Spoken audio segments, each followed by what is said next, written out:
Hi there, welcome to Whiteboard Wednesday. We're back again and we're going to break down into specific details regarding fraud and chargebacks. Specifically chargebacks, and we'll go into the process of chargebacks and the most common reasons as well.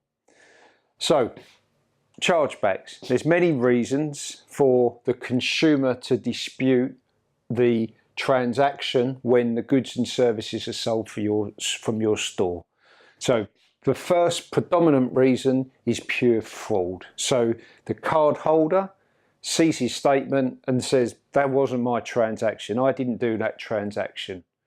That's the predominant reason globally. Second is when your store, the goods and services that you sell, aren't up to the standard that the consumer expected. So he again has the right to charge back the transaction if the terms and conditions of your website displaying the product or service is not clear and transparent to him. Thirdly, the description of the goods as well.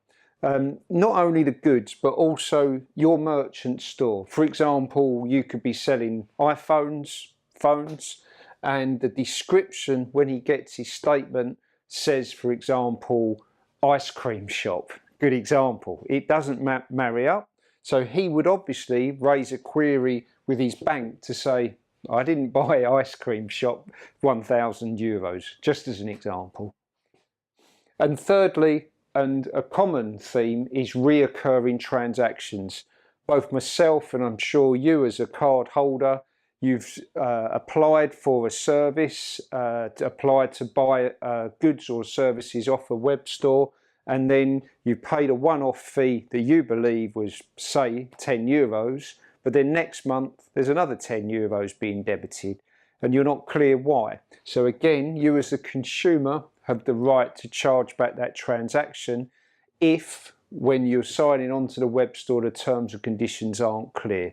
And these are called reoccurring transactions, when you believe as a consumer it was a one-off transaction, and these are currently taken every month off of your account.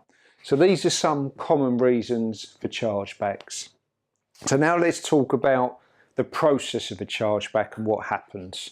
So as I've said, it's all focused around the consumer or the card holder. So number one, the card holder will look at his statement and not recognise the transaction, or maybe one of these issues he would have. So he would then contact his issuer and explain to the issuer that he cannot identify this transaction.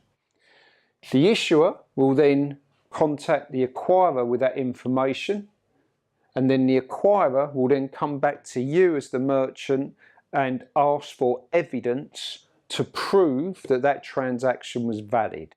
So it's really important running your web shop, your site, that you keep records of the transaction with the merchant to prove that you know that the goods and services sold, where they were sold, the services were delivered, so you have all the information you can supply back to the acquirer.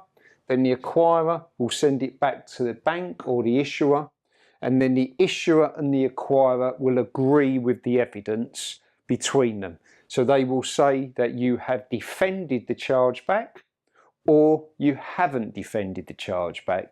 If you haven't defended the chargeback, you need to refund the money back to the consumer. And that's under the card scheme rules that we all operate under. These are the terms and conditions. So I hope that's explained a little bit about chargebacks, the processes, and what's involved in being important in the cycle. And remember, to help mitigate fraud and chargebacks yourself, I'd suggest you implement your own manual processes to ensure the transactions are valid. You can implement 3D Secure, and you can automate all these processes with your bank and acquirers as well to make it as easy and seamless for you as possible. So I hope that's helped, and thank you for listening to another Whiteboard Wednesday. Thank you.